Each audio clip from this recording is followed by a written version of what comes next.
अच्छा जी, अस्सलाम वालेकुम everyone. I am your host, Mohammad Usman today, and we are going to have orientation on current affairs. We have students from the current batch, and ये class open भी है, so we have students from other communities and some general public as well. तो आज का जो हमारा agenda है, we will be discussing कि हमने जो current affairs के crash course में कौन सी चीजें कवर करनी है. And then we will also be discussing के आप current affairs, if you are going to study on your own, how can you prepare these topics? And then we are also going to discuss कि we have only last month remaining for your CSS preparation, और इसके अंदर हम किस तरह चीज़ों को quickly cover कर सकते हैं और कौन सी चीज़ों को हम कवर करेंगे, किस चीज़ को आपको प्रायोरिटी रखनी चाहिए, किसको आपको जो है प्रायोरिटी पे नहीं रखना चाहिए. I will share my own experience with you all, and then at the end, we will also discuss कि there is something related to stress.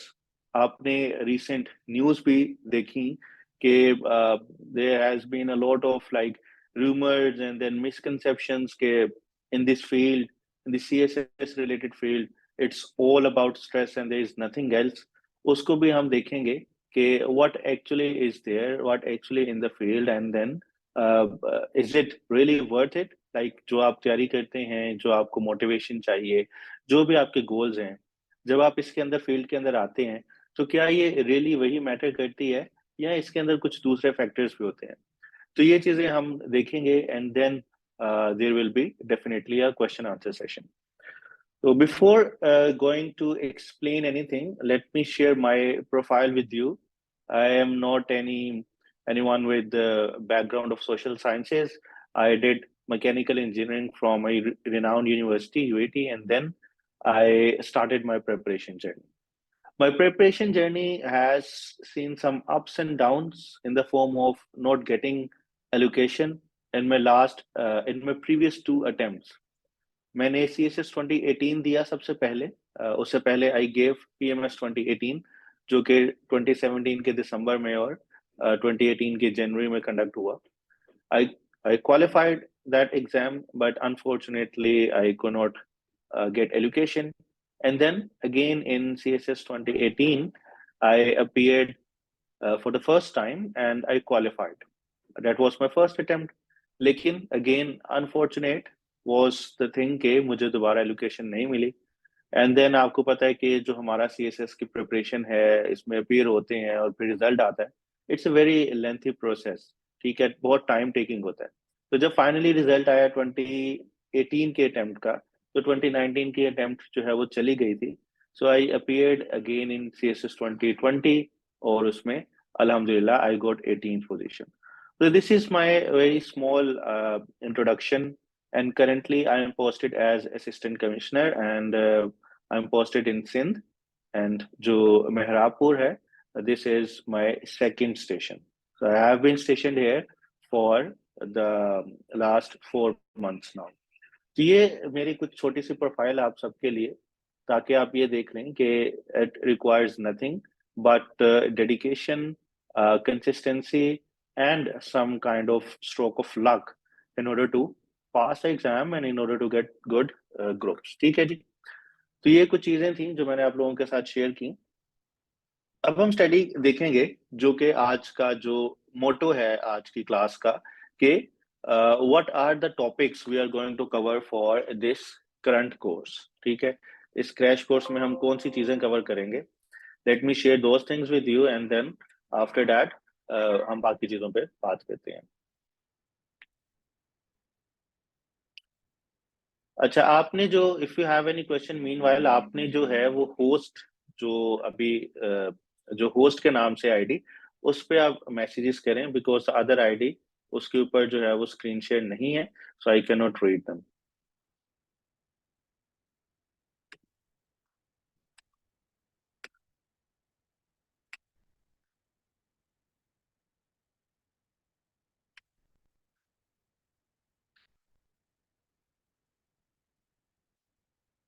अच्छा जी, सबसे पहले आप यहाँ पे देखें, you can see the screen share here, and you can see the topics which we are going to cover in this crash course. अब ये इसका नाम क्रैश कोर्स क्यों रखा गया? अगर किसी के स्टूडेंट के माइंड में ये मिसकंसेप्शन है कि यहाँ पे आपको चीजें वो डिटेल में नहीं मिलेंगी जो डिटेल कोर्सेज होते हैं, तो दिस इज रॉन्ग। हमने इसका नाम क्रैश कोर्स इस वजह से रखा है because we are going to cover these topics in a quick way. ठीक है, इसकी जो ड्यूरेशन है इस कोर्स की, that will be only for 3 weeks, जिसमें we will be having 4 classes per week.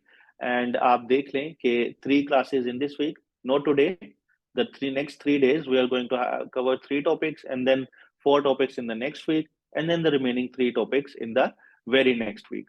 So hopefully in 3 weeks we will be covering 10 live classes, and then there are some recorded lectures जो कि अभी मैंने बिल्कुल recent batch जो कि मेरा अभी खत्म हुआ है दिसंबर के अंदर, उसके कुछ लेक्चर्स जो कि उसमें चेंजिंग नहीं आई, वो आप लोगों के साथ शेयर होंगे। तो that is why I am calling it as a crash course. और अगर कोई ये देखता है कि उसको अगर बिल्कुल बिगिनर लेवल पे है और उसको चीजें ऐसी समझ नहीं आएंगी, तो इट इज माई गारंटी कि आपको वो चीजें इंशाल्लाह वो समझ आएंगी जिस तरह एक रेगुलर बैच के साथ होता है। But why this is a crash course? Because it will take a lesser time to complete and to finish. जी, दैट्स फाइन, समझ आ गई ये चीज? Okay, now let's move to the main part कि हमारे टॉपिक्स कौन कौन से हमने कवर करने जा रहे हैं। We are going to cover very important topics for the crash course. The first one is, it is in front of you, US versus China. अब इस टॉपिक के अंदर हम क्या देखेंगे? आपको पता है कि if you are following newspapers, we are going to cover कि जो यूएस एंड चाइना के अंदर एक स्ट्रेटेजिक कंपटीशन है on some very important points. इसमें इकोनॉमी के ऊपर उनका क्या कंपटीशन चल रहा है, we will see that in the form of chip war, then we will see that in the form of technological related measures जो कि कंटेनर मेजर्स हैं। You have scene Huawei is going to make, Huawei has already made some breakthroughs in the technology, और किस तरह Intel और जो US की hegemony है कटिंग एज टेक्नोलॉजी पे, वो किस तरह जो है वो चाइना उसको जो है डी थ्रोन करेगा। Then we will also see in terms of security कि इंडो पैसिफिक किस तरह इंपॉर्टेंट है इस पूरे कैलकुलस के अंदर, और जो बेल्ट रोड इनिशिएटिव का एक डेकेड कंप्लीट हुआ उसके अंदर ऐसे क्या प्रोग्रेसेस थी, उसमें क्या चैलेंजेस थे, उसके लिए क्या अपॉर्चुनिटीज हैं वर्ल्ड के लिए। We are going to cover these things, and then we're going to add one important aspect in this topic, और वो है South China Sea। ठीक है, you have seen that in the last week there were elections in Taiwan, और जो anti China जो president है that वो दोबारा वापस आ गए हैं अपनी पावर के अंदर, and that will define the new trajectory of China and US relations। तो हम उसमें साउथ चाइना सी और जो एक ताइवान इशू है वो भी हम देखेंगे। तो ये एक मेन आपका ग्लोबल टॉपिक है। After that we will see China's economic slowdown. Now it's not an important one, इसकी आपको रिकॉर्डेड दे दी जाएगी। क्यों? क्योंकि अब उसमें उसकी रिकवरी स्टार्ट हो गई है, and then China is going to launch aggressively on electric vehicles. ठीक है, उसमें जो इजारादारी थी यूरोप की व्हीकल्स के लिहाज से, that is now under threat. This the third topic is very important, और इसके ऊपर आपके जो क्वेश्चंस हैं वो भी एक्सपेक्टेड हैं आपके एग्जाम में। अब ये जो टॉपिक है, this is related to Middle East crisis and international turbulence. You have already seen in the last week what is happening in Red Sea.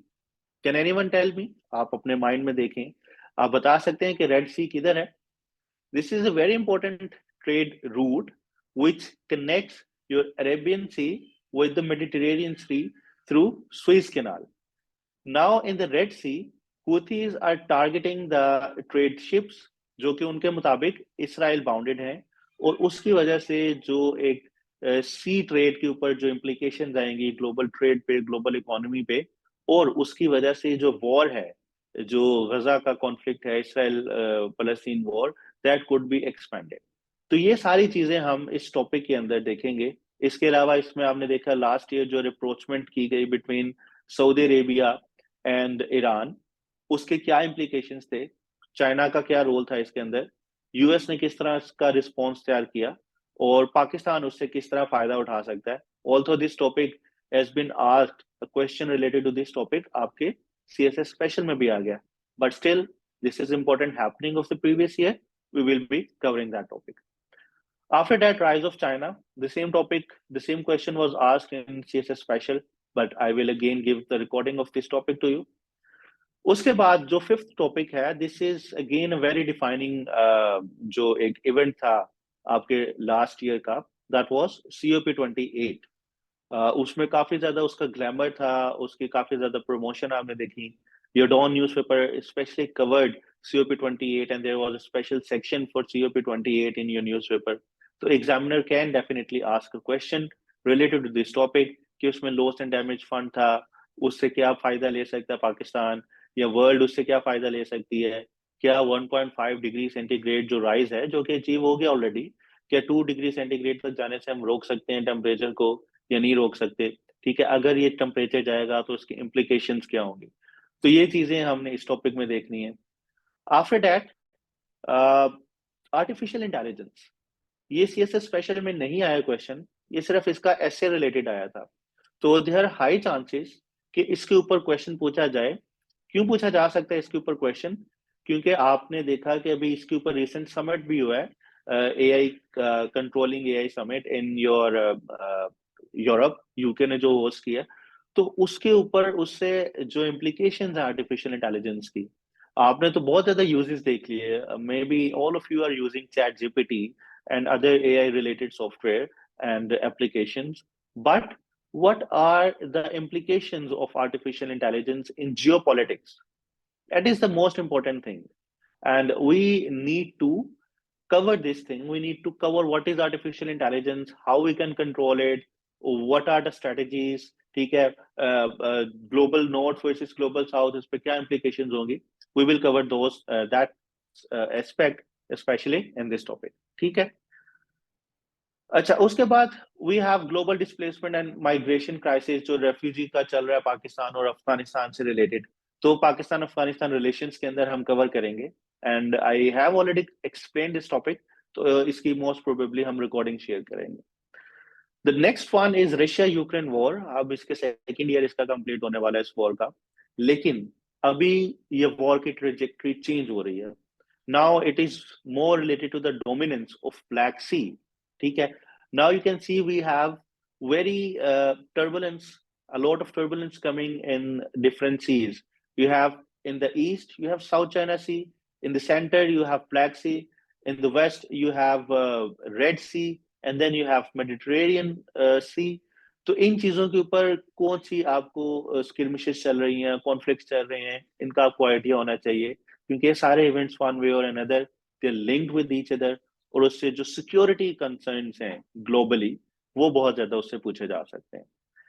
Then we talk about के why the world still needs trade. Recording will be shared for the globalization topic, changing world order, कि आपको अगर ये चीजें सारी आपने समझनी है तो आपको ये पता होना चाहिए कि वर्ल्ड ऑर्डर है क्या, ठीक है, उसको किस तरह डिफाइन किया जाएगा और ये हैपनिंग इसको किस तरह चेंज कर रही है।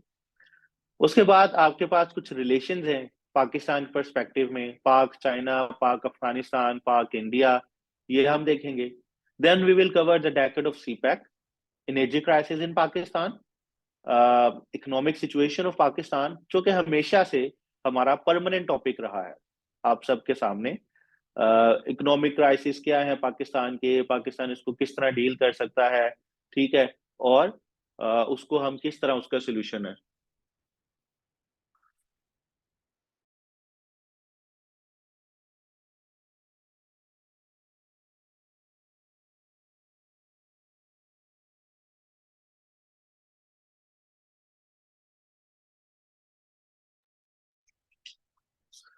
अच्छा, इसके बाद आप देखेंगे, I think my screen share is not visible, but उसका नेट कनेक्ट हो जाता है दोबारा, आपको अभी विजिबल हो जाएगा।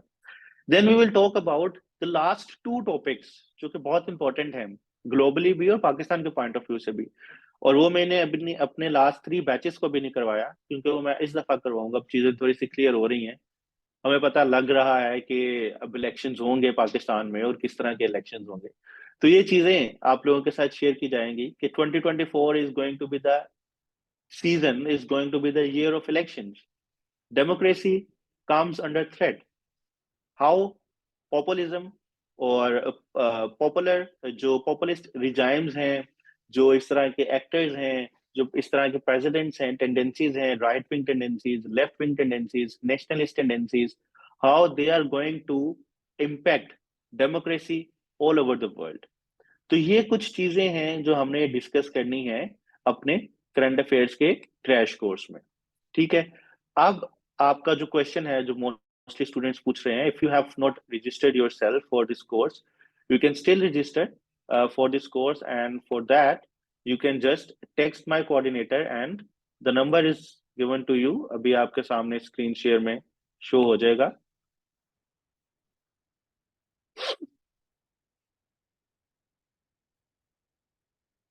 I'm opening the Zoom on my laptop। Recording in progress.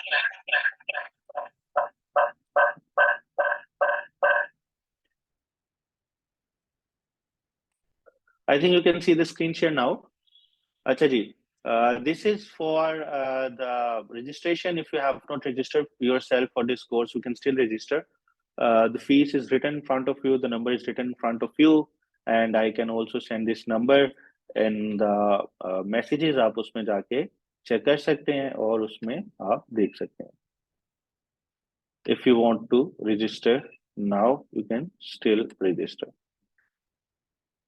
अच्छा, अब हम आगे चल रहे हैं और हम आगे जाके देखते हैं कि हमारा नेक्स्ट पॉइंट क्या था। अब बाकी जो करंट अफेयर्स की कोर्सेज हैं, जो करंट अफेयर्स की रेगुलर क्लासेस हैं, वो हम कल से शुरू करेंगे। और उसमें जो टॉपिक्स ऐसे मैंने आपको एक्सप्लेन किए, हम 8 PM पे क्लास स्टार्ट करेंगे। I will be punctual. वो अलग बात है कि अगर कोई इमरजेंसी या अर्जेंट अगर मीटिंग आ जाती है, कोई एंगेजमेंट आ जाती है, तो उसमें कोई थोड़ा सा टाइम आगे पीछे हो सकता है। बट आई विल ट्राई कि इन दीज 10 days हमारा जो टाइम है वो फिक्स रहे और आपको जो है उसकी एक्सेस मिल जाए। Now the time is 8 to 9:30 p.m. and there is one more announcement for the students who are unable to join at 8 p.m. उनके लिए क्या है? Because I know some of you have joined different academies, or maybe you are taking some other sessions, and this is not convenient for you to join at 8 for some students। तो उसके लिए I already share recording of every lecture, of every class will be available to all of you on my Google Classroom। ठीक है। इसकी access जो है वो सारे रजिस्टर्ड स्टूडेंट्स को मेरे पास जो है उनको मिल जाएगी। जो मेरे लेक्चर्स हैं उनकी एक्सेस इसके ऊपर आपके पास अवेलेबल रहेगी। जो भी मैं स्लाइड्स यूज करता हूँ अपने लेक्चर डिलीवरी के लिए, वो सारी स्लाइड्स इसके ऊपर अपलोड होती हैं और वो आपके पास रहेंगी till your exams. So you don't have to worry if you are unable to join live, you can still be the part of the session by taking the facility of recorded lectures। And if I share with you how Google Classroom works, because some of you they are unaware of Google Classroom, उसके लिए मैं आप लोगों को share कर देता हूँ कि how that it works। We will try कि आपको मैक्सिमम जो है फैसिलिटेट किया जाए ताकि आपके जो एक तरीका है आपकी तैयारी का उसमें कोई खलल ना आए। ठीक है। You can open Google Classroom via your mobile app। It is an app, आप इसको डाउनलोड भी कर सकते हैं, and you need to just sign in with your Google ID। It is an application by Google, so it is a reliable application। आप इसको अपने desktop पे ओपन कर सकते हैं। Once your email ID is registered with me, you will get each and everything on your Google Classroom। You can see all the lectures which I have shared with my previous students, they are all available here। ठीक है। And important thing, I also share some material and lectures on other subjects. जो कि मैंने एक दफा criminology पढ़ाई थी किसी को, उसके लेक्चर्स आप लोगों के साथ शेयर कर दूंगा। कुछ नोट्स हैं डिफरेंट सब्जेक्ट्स के, वो आप लोगों के साथ शेयर हो जाएंगे। और बाकी इस तरह की चीजें I do share with you. तो ये चीजें हमने देख ली कि हम किस तरह लेके चलेंगे। एक और चीज जो अनाउंसमेंट है वो है Pakistan affairs. If any one of you wants to cover Pakistan affairs, तो उसमें मैं लाइव क्लासेस नहीं लूंगा। I have already taught 4 batches in the last year for Pakistan affairs. तो अगर कोई समझता है कि उसकी पाकिस्तान अफेयर्स की चीजें रहती हैं कवर होने वाली, तो पाकिस्तान अफेयर्स के लिए भी रजिस्टर हो सकते हैं और उसकी सिर्फ आपको रिकॉर्डिंग मिलेंगी। लेकिन इसमें हम 2 टेस्ट जो मैंने आप लोगों के कंडक्ट करूंगा, वो मैं इस सेशन के साथ आपके चेक भी करूंगा और उसमें आपके साथ मेरी इंटरेक्शन भी रहेगी। I have made a separate group for that. Okay, now what else we have in this crash course. आप लोगों के लिए क्रैश कोर्स में क्या क्या चीजें हैं। अब I can understand कि this is a very important time and we have only 1 month remaining for your CSS exams. तो उसमें स्टूडेंट्स मोस्टली इस कॉम्प्लेक्सिटी का शिकार हैं कि ऐसे हैंडल नहीं होता। ठीक है, हम ऐसे को किस तरह हैंडल करेंगे। प्रेसी बहुत ही ज्यादा तंग करती है, हमें डरावने ख्वाब आते हैं रात को सोते हैं तो प्रेसी के समझ नहीं आती।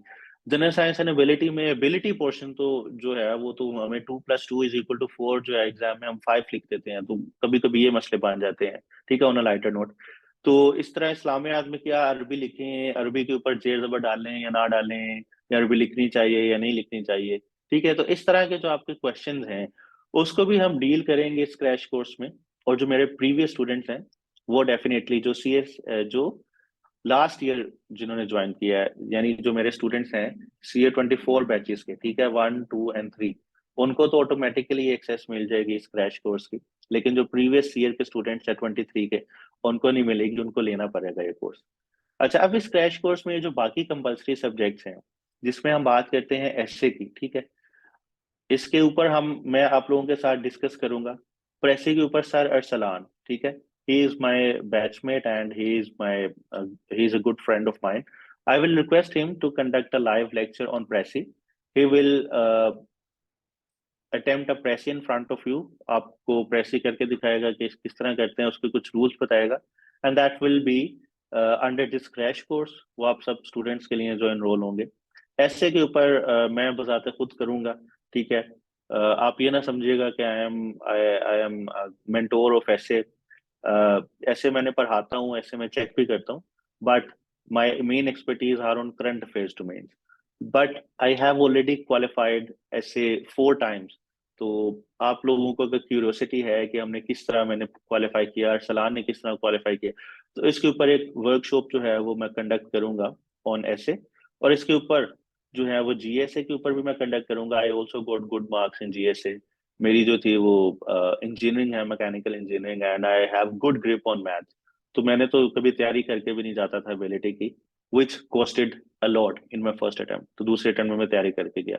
तो इस तरह की चीजें आप लोगों के साथ शेयर की जाएंगी। इसके अलावा इस्लामियात, इस्लामियात मैंने उर्दू में तैयार की और इंग्लिश में अटेम्प्ट करके आया। इसकी क्या रीजंस थी, ये भी आप लोगों के साथ एक स्पेशल इस पे सेशन रखेंगे। तो इनके ऊपर वर्कशॉप जो हैं वो भी इस क्रैश कोर्स का पार्ट है। ठीक है, इसके अलावा जो आपकी एक इम्पोर्टेंट चीज होती है वो है आपके टेस्ट।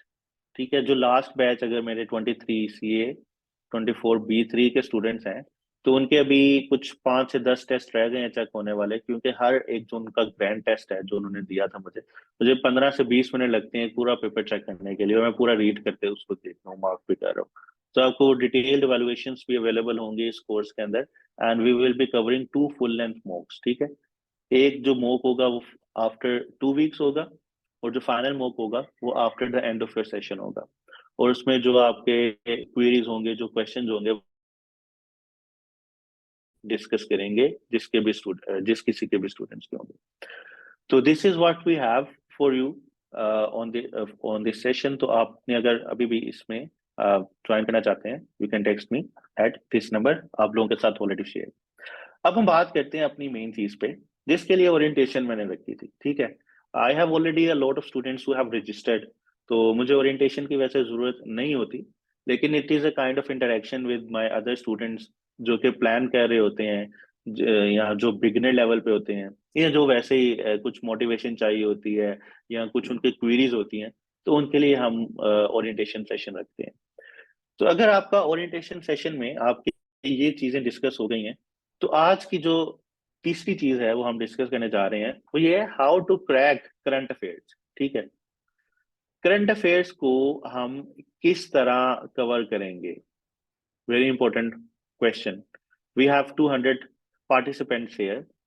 अब हर किसी की अप्रोच डिफरेंट है। अभी मैंने जो अपने इंस्टाग्राम पे किसी से क्वेश्चन पूछा, क्वेश्चंस में अपने एक स्टोरी शेयर की, और काफी स्टूडेंट्स ने उस पर रिप्लाई किया कि सर कंटेंट हम कहाँ से जनरेट करें, कंटेंट जनरेट करना बहुत ज्यादा मुश्किल चीज है। और किसी ने ये क्वेश्चन पूछा कि कंटेंट कितना किया जाए कि इनफ होगा। ठीक है, इसमें काफी चीजें हैं। करंट अफेयर्स पे तो हम आते हैं। पहली बात होती है कंटेंट। ठीक है, और इस पे होता है हाउ मच इज सफिशिएंट?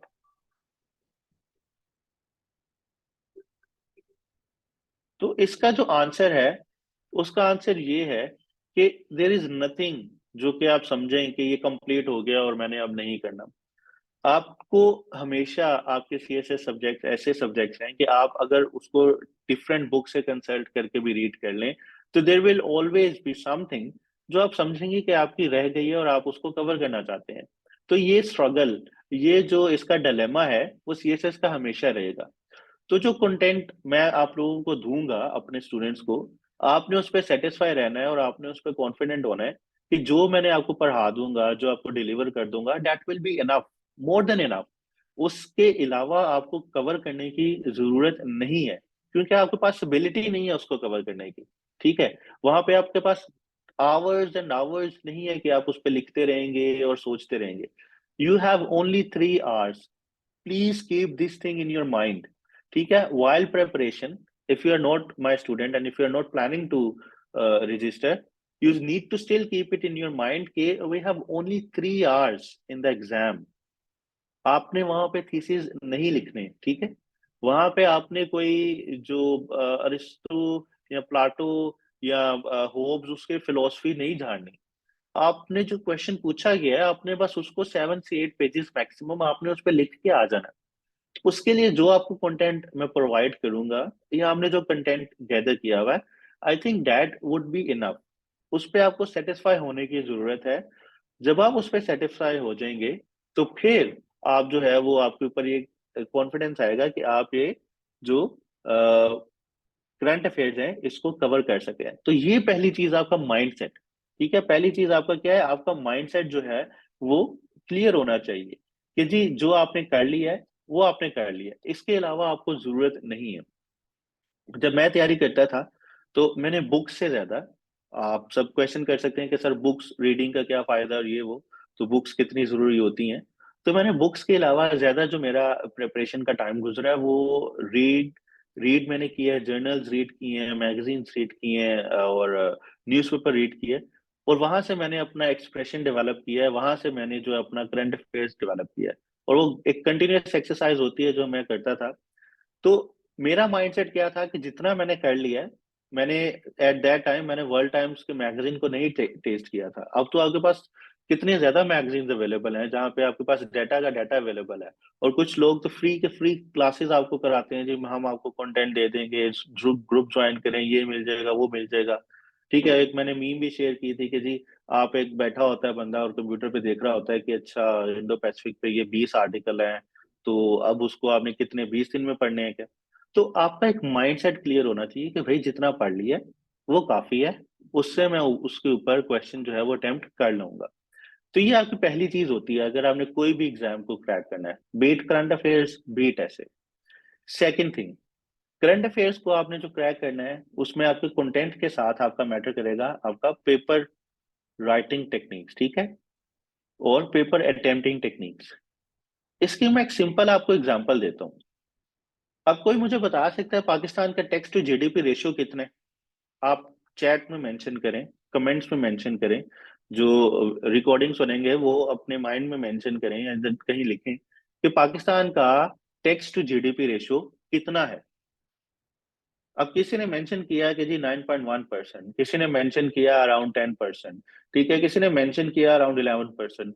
कोई जनाब ये भी बता देंगे कि हमारा जो है ना वो 11 है टेक्स्ट टू जीडीपी रेशियो। ठीक है, अब आप ये देखें, ये सारे आप लोग मेंशन कर रहे हैं, लेकिन जब हम पेपर में लिखते हैं तो आपने उसमें सोर्स लिखना है। ठीक है, किस कौन सा सोर्स कहता है कि आपका टेक्स्ट टू जीडीपी रेशियो ये है। तो जो एक पेपर राइटिंग टेक्निक में एक इंपॉर्टेंट चीज है वो है the use of references, the use of आपके कोटेशन, कि आपने जो स्टेटिस्टिकल एनालिसिस लिखा है जो आप कर रहे हैं उसकी क्या बैकिंग है, उसका क्या सोर्स है। तो आपने अपना सोर्स लास्ट में लिखना होता है। इसके अलावा आपने जो है वो लेंथी पैराग्राफ्स नहीं लिखने करंट अफेयर्स के पेपर में, आपने हेडिंग्स का यूज करना है। और ना सिर्फ आपने हेडिंग्स यूज करनी है, बल्कि आपने जो है वो प्रॉपर मैप्स भी यूज करने हैं, आपने उसके अलावा जो डिफरेंट फ्लो चार्ट्स हैं वो भी यूज करने हैं। तो जो पेपर राइटिंग टेक्निक्स हैं, अटेम्प्टिंग टेक्निक्स, जो कि मैं आप सबको सिखाऊंगा जो मेरे कोर्स में इनरोल होंगे, और मेरे यूट्यूब के जो पेज है उसके ऊपर भी अवेलेबल है, आप जाके देख सकते हैं। तो पेपर अटेम्प्टिंग टेक्निक्स बहुत मैटर करती हैं आपके करंट अफेयर्स को क्रैक करने में।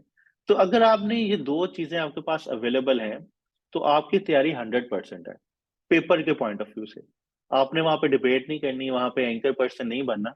जितना आपसे पूछा गया, आप अगर आपके पास ये दो चीजें हैं तो आप उसको बिल्कुल अच्छी तरीके से जाके आप उसको अटेम्प्ट कर लेंगे। अगर एक पॉइंट के इकोनॉमिक इश्यूज ऑफ पाकिस्तान है, अगर आपको उसकी 7 या 8 रीजन या 5 रीजन भी याद हैं कि क्यों भाई क्यों इश्यूज है पाकिस्तान की इकोनॉमी के, तो क्वेश्चन किसी भी एंगल से आ जाएगा, आप उन्हीं को यूज करके लिख सकते हैं। बजाय इसके कि आप 30 से 40 इश्यूज पाकिस्तान की इकोनॉमी के याद करते रहें और जो बाकी चीजें हैं, जो बाकी टॉपिक्स हैं, बाकी सब्जेक्ट्स हैं, उनको छोड़ दें। तो ये आपका माइंडसेट है।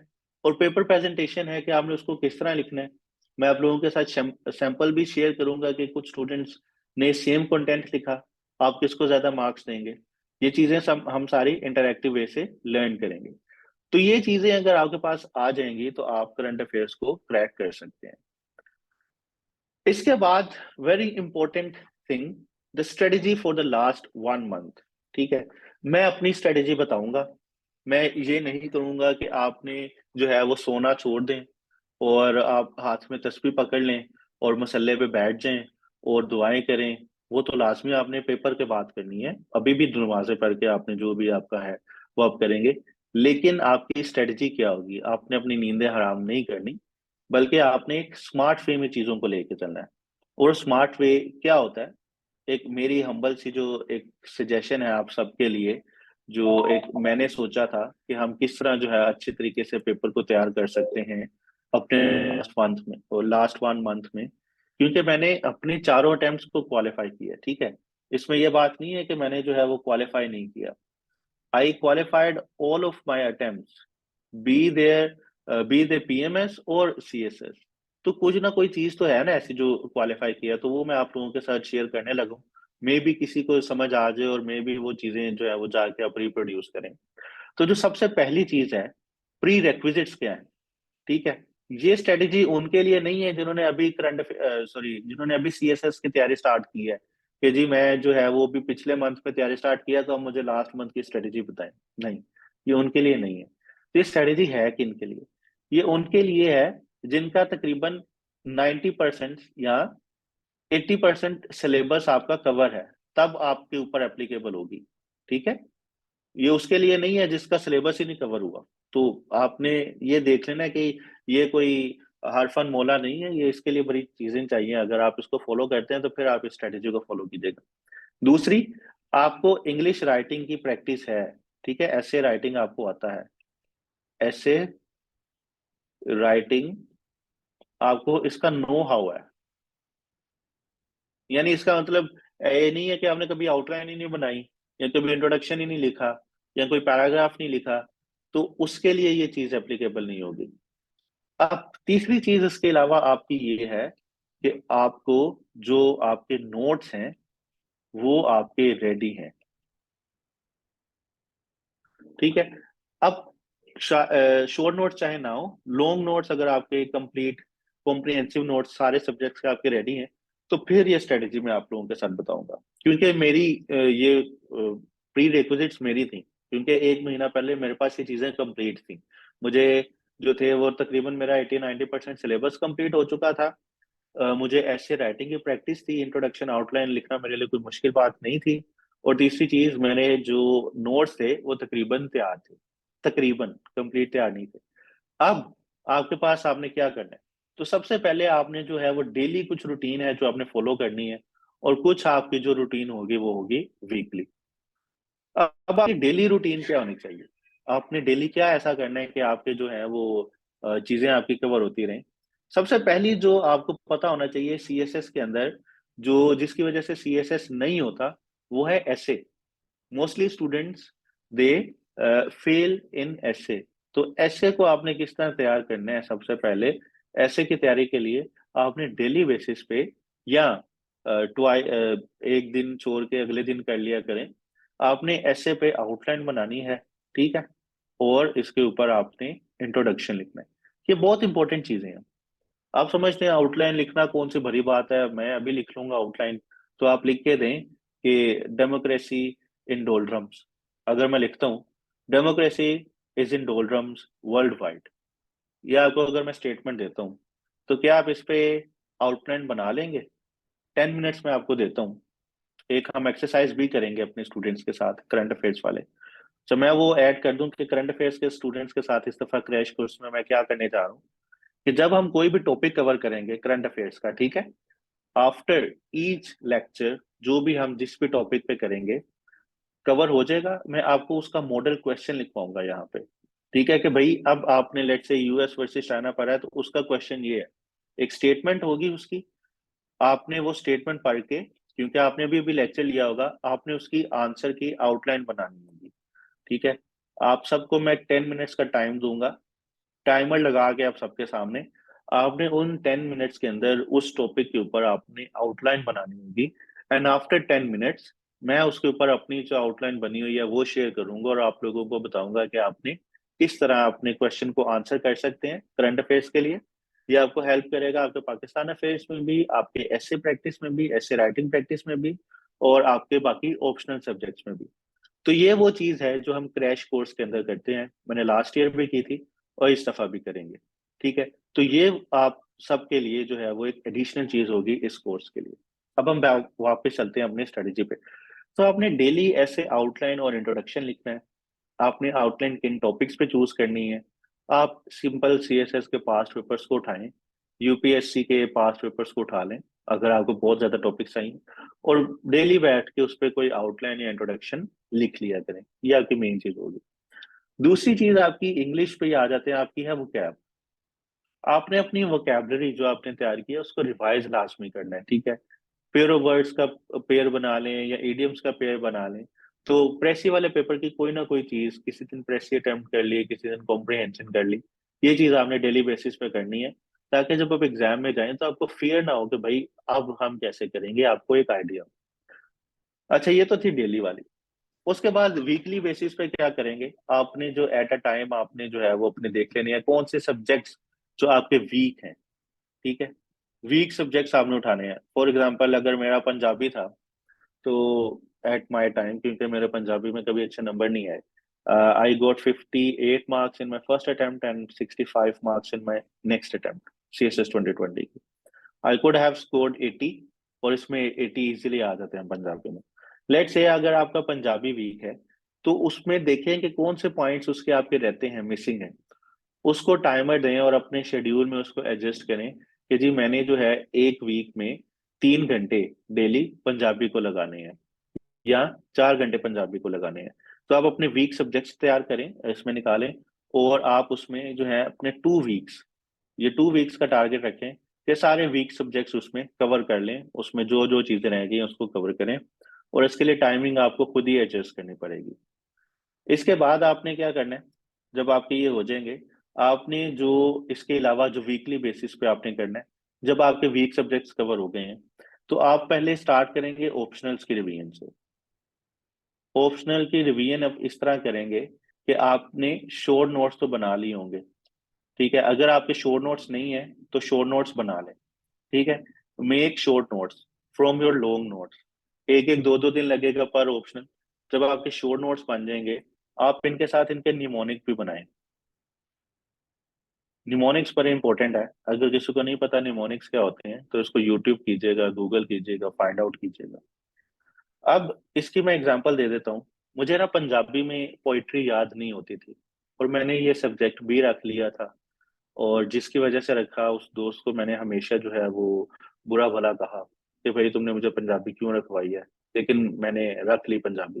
लेकिन मुझे कभी इसकी जो शायरी है, जो पोइट्री है, वो याद नहीं हुई। तो कोई तोड़ तो निकालना था। अब इसमें ऐसा तो नहीं है कि पूरी हमारी कौम जुगारी कौम है, तो जुगाड़ तो इसमें लगाना था हमने। सीएसएस में भी हमने जुगाड़ लगाया। निमोनिक्स मैंने तैयार किए जी पंजाबी पोइट्री को याद करने के लिए। ठीक है, एक एग्जांपल मैं दे देता हूँ। बाबा बुल्ले शाह को पोइट्री मैंने याद की, बाजे तो दिल के हैं। ठीक है, अब मुझे ये स्टेटमेंट याद थी। अब बे से एक शेर स्टार्ट होता था, अलिफ से एक शेर स्टार्ट होता था, जीम से एक शेर होता था। वो मेरे माइंड में कंपार्टमेंट्स बन गए थे, और मैं वहां से इजीली प्रोसेस करके कहता था अच्छा ये बे से क्या हो सकता है, मुझे याद आ जाता था, 2 लाइनें याद आ जाती थी। तो इट मीन्स कि मैंने जो है उसको वर्कआउट किया अपनी वीकनेसेस को इन शॉर्ट नोट्स से, इन निमोनिक से, और इससे मुझे मेरे ऑप्शनल्स काफी फिंगर टिप्स पे थे। ये खाली पंजाबी के लिए नहीं मैंने बनाए, मैंने क्रिमिनोलॉजी के लिए ऐसे नोट्स बनाए, मैंने अपने आईआर के लिए ऐसे नोट्स बनाए, मैंने यूएस हिस्ट्री के लिए ऐसे निमोनिक्स बनाए कि जो चीज मुझे नहीं याद होती थी वो मैं निमोनिक बना के उन नोट्स पे लिख लेता था, कि वही पेपर से जाने से पहले मैं 5 मिनट पहले वो रीड करूंगा, और जाते साथ ही पेपर में अगर क्वेश्चन आया तो मैं लिख लूंगा, और मेरा जो है ना शॉर्ट टर्म मेमोरी उधर से ही उसको यूज कर लूंगा। तो इस तरह जो है वो मैंने अपनी रिवीजन की। अगर ये सारी चीजें आप लोगों की हो गई हैं, तो फिर आप क्या करेंगे, आप लोग मॉक सीरीज देंगे। अब मैं आपको कहता हूँ कि मैंने कभी मॉक नहीं दिए, लेकिन ऐसा नहीं है कि आप लोग मॉक ना दें। मैंने क्यों मॉक नहीं दिए, क्योंकि जो मेरा फ्रेंड था, हम ग्रुप में स्टडी करते थे, तो हम कुछ ना कुछ अटेम्प्ट करके एक दूसरे को चेक करवा देते थे। उससे हमें ये पता था कि हमारी टाइम मैनेजमेंट अच्छी है, हम चीज़ों को बेहतर तरीके से अटेंड कर सकते हैं, और हमें वीकनेसेस पता लग गई थी। तो इस वजह से हमने मॉक्स नहीं दिए, क्योंकि मेरा सिलेबस भी बहुत ज़्यादा रहता था। अगर आप सबकी चीज़ें हो गई हैं तो आप मॉक सीरीज दें, उससे आपकी राइटिंग इम्प्रूव होगी, आपकी स्पीड इम्प्रूव होगी। और अगर आपको कोई उसको टाइमली उसको चेक करके दे देता है, तो आपको ये पता लग जाएगा कि आपकी वीकनेसेस क्या थी। तो ये आपकी जो है लास्ट मंथ की स्ट्रेटजी होनी चाहिए, ठीक है, अगर आपने अपना सीएसएस को अच्छे तरीके से कवर करना है। टिप्स फॉर ऐसे क्या होनी चाहिए, ऐसे के लिए मैं आपको जो है वो अपना कंटेंट फाइल मैंने बनाई हुई है ऐसे की, वो मैं आप लोगों के साथ दिखा देता हूँ, वो मैं सबके साथ शेयर भी कर देता हूँ, और मेरे जो कम्युनिटी के अंदर स्टूडेंट्स हैं, पार्ट हैं, उनको मैंने शेयर भी की हुई है। Late me share it with you. उसमें मेजर जो थीम्स हैं, जो स्टूडेंट्स बात करते हैं ना बार बार, थीम्स थीम्स थीम्स, तो उन पे मैंने थीम्स पे, आप ये देखें, ये मैंने ऑलरेडी डाटा यहाँ पे कंपाइल किया हुआ है। ये मैं आप लोगों के साथ शेयर कर दूंगा फ्री ऑफ कॉस्ट, सारे स्टूडेंट्स के साथ। तो यहाँ से आपको कंटेंट मिल जाएगा ऐसे का। उसके बाद जब आपको कंटेंट मिल जाएगा, तो आपने, जो मैंने ऑलरेडी डेली प्रैक्टिस में बताया, कि आपने इसकी आउटलाइंस लिखनी है एंड उसके इंट्रोडक्शंस लिखने हैं, और आपने उसके बाद इनको एवेलुएट करवाना है। अब कोई क्वेश्चन पूछेगा कि इसको एवेलुएट कौन करे, मैं वक्तन फवक्तन आप सबको बताता रहता हूँ कि जी ये अच्छे मेंटोर्स हैं, एवेलुएट इनसे करवा लिया करें। लेकिन अगर आपको लगता है कि मैं फिर भी कोई बता दूं, तो आई हैव 2 बैचमेट्स जो कि एवेलुएट करते हैं, and they have already started this evaluation course. उनका मैं आप लोगों के साथ नंबर शेयर कर देता हूँ, you can just text them for evaluation, और वो आपको एवेलुएट कर देंगे, ठीक है। उनका जो है वो एक स्टूडेंट का, सॉरी, एक टीचर का मैं आप लोगों के साथ नंबर यहाँ पे शेयर कर रहा हूँ। आप लोग उनसे पूछ लीजिएगा, अगर उनके पास टाइम एंड स्पेस अवेलेबल है तो वो आप लोगों को चेक कर देंगे। So he is my batchmate, and he is also 2 times qualified. तो आपको जो है वो उनसे पूछ लीजिएगा कि if they have, if if उनके पास स्लॉट अवेलेबल है तो आपकी वैल्यूएशन कर सकते हैं। Valuation is important, it is must. आपको पता लग जानी चाहिए कि आपकी मिस्टेक्स क्या हैं। उनका नंबर जो है वो मैं ग्रुप में शेयर कर देता हूँ। आप उनसे गाइडेंस ले लिया करें अगर उनके पास टाइम है तो। Let me share his number as well. तो he is trustworthy friend, और आप उसको कांटेक्ट कर सकते हैं। So this is his number. अच्छा, मैं अपने ऐसे के साथ अब अपना बता देता हूँ कि मेरा अपना जो एक्सपीरियंस था वो यही था, कि हम ऐसे की जो आउटलाइन थी वो डेली बेसिस पे हम लिखते थे, और एक दूसरे को एवेलुएट करते थे। इससे ये फायदा हुआ कि हमारा जो एक फियर था अननोन का वो खत्म हो गया। तो आप लोगों के अंदर जो फियर है अननोन का, ऐसे का, उसको खत्म करना बहुत जरूरी है। अगर फॉर एग्जांपल मेरी जो स्ट्रेंथ थी ना, उस पर मैंने कभी इतनी आउटलाइंस नहीं बनाई, मतलब मेरी स्ट्रेंथ थी करंट अफेयर्स के टॉपिक्स पे, हार्डली मैंने 5 से 6 ऐसे टॉपिक्स हैं जिस पे आउटलाइन बनाई हो। मैंने क्या करता था, मैं जो वीकनेसेस होती थी कि लिटरेरी टॉपिक्स ना आ जाए भाई, अगर मुझे 10 के 10 लिटरेरी टॉपिक्स आते हैं तो मैं किसके ऊपर लिखूंगा। तो ये मैंने एक फियर अपने माइंड के अंदर रखा हुआ था, एक ये थ्रेशोल्ड सेट किया हुआ था। तो मैं कोशिश करता था कि अपने जो एक इस तरह के ऐसे हैं लिटरेरी ऐसे जिस पे मुझे कोई आइडिया नहीं है, उस पर एटलीस्ट मैं ब्रेनस्टॉर्म तो करूं, मैं कुछ लिखने की तो कोशिश करूं, मैं आउटलाइन बनाने की कोशिश करूं। तो उससे मुझे फायदा हुआ और उससे फिर एग्जाम में मेरा फियर खत्म हुआ। तो यही चीज आप लोगों के करंट अफेयर्स के कोर्स में भी मैं आपसे रिप्रोड्यूस करवाऊंगा कि जब मैं आपको टॉपिक पढ़ा दूंगा तो आपको जब क्वेश्चन दूंगा कि उस पर आउटलाइन बनाए, तो आप रिलेक्टेंटली आउटलाइन बनाएंगे, क्योंकि आपको पता होगा कि भाई फ्री तो नहीं बैठना, कुछ ना कुछ तो लिखेंगे। तो जब ये 10-12 टाइम प्रैक्टिस करेंगे तो आपको एटलीस्ट करंट अफेयर्स की आउटलाइन पेपर पे बनाना आ जाएगी और मेरे पैसे पूरे हो जाएंगे कि मैंने आपको वो चीज समझा दी है। ठीक है। अब स्ट्रेस किस तरह अवॉइड किया जाए? अगर आप मेरी इंस्ट्रक्शंस पे इन पे अमल करेंगे तो स्ट्रेस नहीं आएगा। अगर आप ये सोचते रहेंगे और देखते रहेंगे, स्क्रोलिंग करते रहेंगे मेरी तरह इंस्टा पे, यार अच्छा इसके तो बड़े अच्छे नोट्स हैं, चलो जी वो कॉपी करते हैं, उसके बड़े अच्छे नोट्स हैं कॉपी करते हैं, एकेडमी जाते हैं दूसरे स्टूडेंट को देखते हैं, यार इसने तो बड़ी अच्छी राइटिंग में लिखे हैं, इसके नोट्स कॉपी कर लेते हैं, तो आप अपना ज्यादा पैसा जो है वो कॉपी और प्रिंटिंग में वेस्ट करते हैं, बजाय इसके कि उस पैसे से आप एक कप कॉफी ले लें और बैठ के अपना जो तैयार किया हुआ कंटेंट है उसको याद करें, उसको रट्टा लगाएं। बजाय इसके आप अपने पैसे कॉफी की जगह दूसरों पे इन्वेस्ट करेंगे तो फिर आपके ऊपर तो नहीं अच्छा आएगा। जब आपको कंटेंट मिल गया, आपको पता लग गया ये चीज काफी है, तो बस उसको याद करें और अल्लाह ला खैर सल्ला पेपर में जाके देख लेंगे, आ जाएगा तो कर लेंगे, नहीं आएगा तो नहीं करेंगे, क्या हो जाएगा ज्यादा से ज्यादा। ये माइंडसेट होना चाहिए आपको, क्या हो जाएगा ज्यादा से ज्यादा। फॉर एग्जाम्पल अगर आपको ऐसे के अंदर कोई टॉपिक भी नहीं आता जिसके ऊपर कंटेंट नहीं है, कुछ ना कुछ तो लिख के आना है ना, मुंह तो नहीं देखना है एग्जामिनर का। तो ये चीज आपके माइंड में होनी चाहिए कि अब फियर आप खत्म कर दें। This is simply an exam. Exam के बाद क्या होगा? ठीक है, नहीं मिलेगा, कोई बात नहीं, किसी और चीज में कर लेंगे, दुनिया खत्म तो नहीं होगी। तो ये जब आपका माइंड सेट होगा, आप रिलैक्स फील करेंगे अपने आप को, आपका प्रेशर कम होगा और फिर आप अच्छा आउटपुट दे सकेंगे। और काफी स्टूडेंट्स बात करते हैं मेरे से कि सर जो आपके फील्ड रिलेटेड स्ट्रेस है इसकी क्या रीजंस हैं। एक आपके पास रिसेंट इंसिडेंट भी हुआ इस चीज में, और उसके ऊपर अगर हम डिस्कस करेंगे तो मैं आप सबको बता दूं कि दुनिया में ऐसी कोई जॉब नहीं है जो स्ट्रेस फ्री हो, जिसमें आप बैठे रहें और पैसा आपको आता रहे। ठीक है।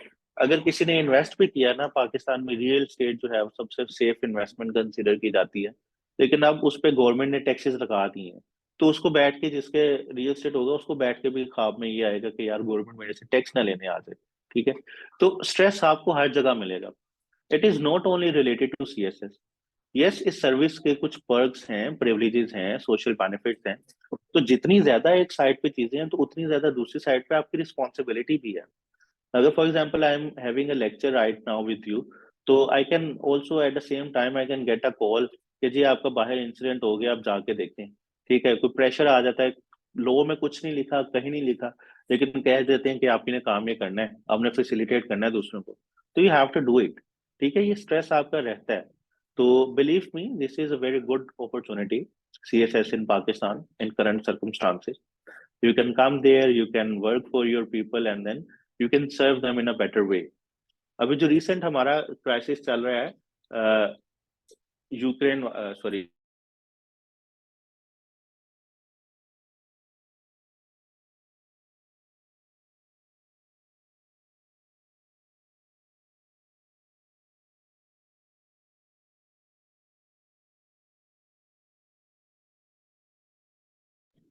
Sorry for the disruption. अच्छा, अभी जो हमारा रिसेंट मेरे पास जो क्राइसिस चला वो था यूरिया वाला। लोगों को यूरिया नहीं मिल रही थी। हमने कुछ उसमें रोल प्ले किया, अभी भी लोगों को मार्केट से तो नहीं मिलती, लेकिन हमारे ऑफिस से कुछ ना कुछ लोगों को मिल जाती है, उसको फैसिलिटेट हो जाते हैं। तो ये थोड़ा सा रोल है जो आप प्ले कर सकते हैं, अपना इनपुट दे सकते हैं। आप सिस्टम को ऑल टुगेदर चेंज नहीं कर सकते। ठीक है, आपको सिस्टम के अंदर जाना है और अपना रोल प्ले करना है। तो अगर आपका माइंडसेट ये है कि आपने अपना रोल प्ले करना है तो आपको इस तरह की कोई स्ट्रेस नहीं मिलेंगे। लेकिन अगर आपका कोई माइंडसेट डिफरेंट है तरीके का, तो फिर आपके लिए CSS नहीं है, फिर आप जो है वो घर बैठे और आराम करें। तो ये मेरी जो है एडवाइस है आप सबके लिए। Now I would like to have question from you, और पेपर प्रेजेंटेशन पे हम जो है वो एक और लेक्चर करेंगे। तो this is it what we have for today. और इसमें if anyone wants to join my session, you can still text at this number, और उस पे आपको जो है वो डिटेल्स मिल जाएंगी। All right, now I would like to have your question answers, and question answers are not included in the recording. आप जो है, I am going to end the recording, question answers will be off the record, और उसमें आपके जो भी questions हैं, I am available to answer your queries.